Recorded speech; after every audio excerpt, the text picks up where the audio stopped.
How to fix pull for precise seeking problem on YouTube. Hi everyone, this is Rose from Create Login and Delete. Without further ado, let's dive right into the video. First of all, you have to launch YouTube application. Make sure to download and install it from Play Store or App Store if you don't have the app. Make sure to log into your account. Now, you need to tap on the profile icon at bottom right corner of the screen. Now tap gear icon at top right corner to access settings menu. Scroll down.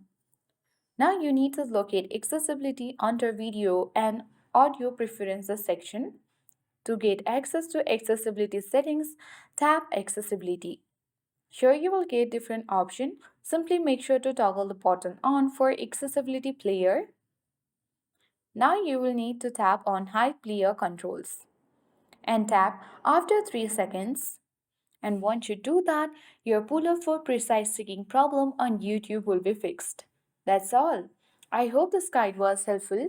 If it was, then do like, share, comment, and don't forget to subscribe. Thank you for watching and see you in the next video.